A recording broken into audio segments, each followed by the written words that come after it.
ದರ್ಶನ್, ಸುದೀಪ್, ಯಶ್, ಪುನೀತ್, ಶಿವಣ್ಣ, ಗಣೇಶ್ ಇವರ ಸಿನಿಮಾಗಳಿಗೆ ಜನ ಥಿಯೇಟರ್ಗೆ ಬರ್ತಾರೆ. ರಕ್ಷಿತ್, ರಿಷಬ್, ರಾಜ್, ಧನಂಜಯ ಇವ್ರ ಬಗ್ಗೆ ಆಮೇಲೆ ಮಾತಾಡೋಣ. ಒಳ್ಳೆ ವಿಷಯಗಳಿವೆ. ಇನ್ನು ವಿಡಿಯೋ ವಿಚಾರಕ್ಕೆ ಬರೋದಾದ್ರೆ ರೆಕಗ್ನೈಸ್ಡ್ ಆಕ್ಟರ್ಸ್ಗಳಿಗೆ ಮಾತ್ರ ಜನ ಥಿಯೇಟರ್ಗೆ ಬರ್ತಾ ಇದಾರ. ಹೊಸಬರ ಸಿನಿಮಾಗಳಿಗೆ ಜನ ಥಿಯೇಟರ್ಗೆ ಬರ್ತಿಲ್ವಾ? ಏನು ಅರ್ಥವೇ ಆಗ್ತಿಲ್ವೇ ಈ ಕೇಸು?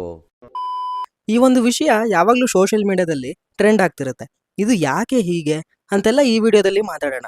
ವಿಡಿಯೋನ ಕೊನೆ ತನಕ ನೋಡಿ, ಇಷ್ಟ ಆದ್ರೆ ಸಬ್ಸ್ಕ್ರೈಬ್ ಮಾಡ್ಕೊಂಡು ಸಪೋರ್ಟ್ ಮಾಡಿ. ಈ ಆಕ್ಟರ್ಸ್ಗಳೆಲ್ಲ ಅವರ ಪ್ರೈಮ್ ಟೈಮಲ್ಲಿದ್ದಾಗ ಜನಗಳ ಹತ್ರ ಸ್ಮಾರ್ಟ್ ಫೋನೇ ಇರಲಿಲ್ಲ. ಆಲ್ಮೋಸ್ಟ್ ಎಂಟರ್ಟೈನ್ಮೆಂಟ್ ಅಂದ್ರೆ ಥಿಯೇಟರ್ಗೆ ಹೋಗ್ಬೇಕಿತ್ತು. ಇನ್ನು ಇವರಿಗೆಲ್ಲ ಫ್ಯಾನ್ಸ್ ಇದ್ದಾರೆ, ಹಾಗಾಗಿ ಥಿಯೇಟರ್ಗೆ ಹೋಗ್ತಾರೆ. ಇವೆಲ್ಲ ನಿಮಗೆ ಗೊತ್ತಿದೆ. ಆದ್ರೆ ಈಗಿನ ಟೈಮ್ಗೆ ಮಾತಾಡಬೇಕು ಅಂದ್ರೆ ಇವರ ಸಿನಿಮಾಗೂ 1-3 ದಿನ ಜನ ಥಿಯೇಟರ್ಗೆ ಬರ್ಬೋದು. ಬಟ್ ಅದಾದ್ಮೇಲೆ ಸಿನಿಮಾ ಚೆನ್ನಾಗಿದ್ರೆ ಮಾತ್ರ ವರ್ಕ್ ಆಗ್ತವೆ. 2007ರಲ್ಲಿ ಮುಂಗಾರು ಮಳೆ ರಿಲೀಸ್ ಆಯ್ತು. ಅಷ್ಟು ದೊಡ್ಡ ಹಿಟ್ ಆಯ್ತು. ಗಣೇಶ್ ಅವರಿದ್ರೆ ಮಿನಿಮಮ್ ಎಂಟರ್ಟೈನ್ಮೆಂಟ್ ಇರುತ್ತೆ ಅಂತ ಜನಗಳ ತಲೆಯಲ್ಲಿ ಉಳ್ಕೊಂಡ್ಬಿಡ್ತು. ದರ್ಶನ್ ಅವರು ಹಾಗೂ ಸುದೀಪ್ ಅವರು ಇವರಿದ್ದಾರೆ ಅಂದ್ರೆ ಫ್ಯಾನ್ಸ್ ಏನೇನ್ ಎಕ್ಸ್ಪೆಕ್ಟ್ ಮಾಡ್ಬೋದೋ ಅದೆಲ್ಲ ಅವರ ಸಿನಿಮಾದಲ್ಲಿ ಇರ್ತಿತ್ತು. ಹಾಗೆ ಜನನು ಕೂಡ ಸಿನಿಮಾ ನೋಡಿ ಇಷ್ಟಪಡ್ತಿದ್ರು. ಬಟ್ ಈಗ ಹಂಗಲ್ಲ. ಈ ಸೋಷಿಯಲ್ ಮೀಡಿಯಾ, ಇಂಟರ್ನೆಟ್ ಯುಗದಲ್ಲಿ ಒಂದು ಸಿನಿಮಾ ಹೆಂಗಿದೆ ಅಂತ ಒಂದಿಷ್ಟು ಜನ ಪಾಸಿಟಿವ್ ಆಗಿ ಮಾತಾಡ್ತಾ ಇರ್ತಾರೆ, ಒಂದಿಷ್ಟು ಜನ ನೆಗೆಟಿವ್ ಆಗಿ ಮಾತಾಡ್ತಾ ಇರ್ತಾರೆ. ನೋಡೋ ಆಡಿಯನ್ಸ್ಗೆ ಯಾವ ಫ್ಯಾಕ್ಟರ್ ಇಂಪ್ಯಾಕ್ಟ್ ಮಾಡುತ್ತೋ ಅವರು ಸಿನಿಮಾಗೆ ಹೋಗ್ಬೇಕೋ ಬೇಡವೋ ಅನ್ನೋದು ಆ ಫ್ಯಾಕ್ಟರ್ ಡಿಸೈಡ್ ಮಾಡುತ್ತೆ ಅಂತ ಅನ್ಸುತ್ತೆ. ಆದ್ರೆ ಅವಾಗ ಸಿನಿಮಾ ರಿಲೀಸ್ ಆಯ್ತು ಅಂದ್ರೆ ಜನ ಥಿಯೇಟರ್ಗೆ ಹೋಗಿ ಬಂದ್ಮೇಲೆ ಡಿಸೈಡ್ ಮಾಡ್ತಿದ್ರು. ಬಟ್ ಈಗ ಸಿನಿಮಾ ಚೆನ್ನಾಗಿದೆನೋ ಇಲ್ವೋ ಅಂತ ಸಿನಿಮಾ ಥಿಯೇಟರ್ಗೆ ಹೋಗೋಕಿನ ಮುಂಚೆ ಡಿಸೈಡ್ ಮಾಡ್ತಾ ಇದಾರೆ. ಪಾಸಿಟಿವ್ ರಿವ್ಯೂಸ್ ಇದ್ರೆ ಹೋಗ್ತಾರೆ, ಅದು ತಪ್ಪಲ್ಲ. ನಾನಿಲ್ಲಿ ಹೇಳ್ತಿರೋದು ಯಾಕೆ ಇತ್ತೀಚಿನ ದಿನಗಳಲ್ಲಿ ಥಿಯೇಟರ್ಸ್ ಕಮ್ಮಿ ಆಗ್ತಿದಾವೆ, ಹೊಸಬರ ಸಿನಿಮಾಗೆ ಯಾಕೆ ಬರ್ತಿಲ್ಲ, ಆ ವಿಷಯದ ಬಗ್ಗೆ ಮಾತಾಡ್ತಾ ಇದ್ದೀನಿ. ಈಗ ಈ ಆಕ್ಟರ್ಸ್ಗಳೆಲ್ಲ ಮೊದಲು ವರ್ಷಕ್ಕೆ 2 ಸಿನಿಮಾನಾದ್ರೂ ಕೊಡ್ತಿದ್ರು.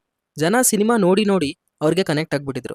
ಯಾವುದೋ ಒಂದು ಹಳ್ಳಿಗೆ ಹೋಗಿ ಇವರ ಬಗ್ಗೆ ಕೇಳಿದ್ರು ಕೂಡ ಇವರೆಲ್ಲರಿಗೂ ಗೊತ್ತಿರ್ತಾರೆ. ಇದೆಲ್ಲ ಅವಾಗ ಹಂಗಿತ್ತು. ಈಗ ಹೇಗೆ ನಾವು ಆಡಿಯನ್ಸ್ಗೆ ರೀಚ್ ಮಾಡಿಸ್ಬೇಕು ಅಂದ್ರೆ ರಿಷಬ್, ರಕ್ಷಿತ್, ಧನಂಜಯ ಇವರೆಲ್ಲರಲ್ಲೂ ನೀವು ಅಬ್ಸರ್ವ್ ಮಾಡಿ, ರಕ್ಷಿತ್ ಶೆಟ್ಟಿ ಇದ್ದಾರೆ ಅಂದ್ರೆ ಇವ್ರು ಏನೋ ಯೂನಿಕ್ ಆಗಿ ಮಾಡಿರ್ತಾರೆ ಅಂತ ಜನದ ತಲೆಯಲ್ಲಿ ಉಳ್ಕೊಂಡ್ಬಿಟ್ಟಿದೆ. ಈಗ ಕಾಂತಾರ, ಆ ಸಿನಿಮಾಯಿಂದ ಅಷ್ಟು ಜನ ಬಂದು ನೋಡಿದ್ರು. ರಿಷಬ್ ಇದ್ದಾರೆ ಅಂತ ಅಲ್ಲ, ಆ ಕತೆ ಹಂಗಿತ್ತು. ಆ ಸಿನಿಮಾದ ಥಿಯೇಟ್ರಿಕಲ್ ಎಕ್ಸ್ಪೀರಿಯನ್ಸ್ ಹಂಗಿತ್ತು. ಅಂದ್ರೆ ನಾನಿಲ್ಲಿ ಹೇಳ್ತಿರೋದು ಈಗಿನ ಸಮಯದಲ್ಲಿ ಜನಕ್ಕೆ ರೀಚ್ ಆಗ್ಬೇಕು ಅಂದ್ರೆ ನಮ್ಮ ಕಂಟೆಂಟ್ ಇಂದಾನೇ ಆಗ್ಬೇಕು. ಲೈಕ್ ರಕ್ಷಿತ್ ಶೆಟ್ಟಿ ಇದ್ರೆ ಸಿನಿಮಾ ಬೇರೆ ತರ ಇರುತ್ತೆ, ಧನಂಜಯ ಅವರು ಪ್ರೊಡ್ಯೂಸ್ ಮಾಡಿದ್ದಾರೆ ಅಂದ್ರೆ ಒಂದು ಫ್ಯಾಮಿಲಿ ಎಂಟರ್ಟೈನರ್ ಇರುತ್ತೆ ಅಂತ ಈ ತರ ಜನಗಳ ತಲೆಯಲ್ಲಿ ಉಳ್ಕೋಬೇಕು. ಥಿಯೇಟರ್ಗೆ ಬಂದು ಸಿನಿಮಾ ನೋಡ್ಬಿಟ್ರೆ ಇನ್ನೆಲ್ಲಾ ಸಮಸ್ಯೆ ಅದ್ರ ಪಡಿಗೆ ಸಾಲ್ವ್ ಆಗುತ್ತೆ. ಈಗ ರವಿ ಸರ್ ಸಿನಿಮಾಗಳು ಹೇಗೆ ಇದ್ರು ಜನ ಬರೀ ಹಾಡುಗಳನ್ನ ನೋಡಕ್ ಹೋಗ್ತಿದ್ರು. ಹಾಗೆ ಜನ ಥಿಯೇಟರ್ಗೆ ಬರಬೇಕು ಅಂದ್ರೆ ಅವರದ್ದೇ ಆದ ಯೂನಿಕ್ನೆಸ್ ಇರಬೇಕು. ಸೊ ಈಗ ಬರೀ ಹಾಡುಗಳನ್ನ ಚೆನ್ನಾಗಿ ಮಾಡಿ ಸಿನಿಮಾ ಥಿಯೇಟರ್ಗೆ ಕರೆಸ್ತೀನಿ ಅಂದ್ರೆ ಆಗಲ್ಲ. ಹಾಡುಗಳನ್ನ ಆಡಿಯನ್ಸ್ ಈಗ ಮೊಬೈಲ್ ಅಲ್ಲೇ ನೋಡ್ತಾರೆ. ಇದೇ ಡಿಫ್ರೆನ್ಸ್. ಈ ತರ ತುಂಬಾ ಫ್ಯಾಕ್ಟರ್ಸ್ ಇದಾವೆ. ಆಗ ಜನಕ್ಕೆ ಥಿಯೇಟರ್ ಒಂದು ಮೇನ್ ಸೋರ್ಸ್ ಆಫ್ ಎಂಟರ್ಟೈನ್ಮೆಂಟ್ ಆಗಿತ್ತು. Social media, positive review, negative review ಅನ್ನೋ ಪ್ರಾಬ್ಲಮ್ ಇರ್ತಿರ್ಲಿಲ್ಲ.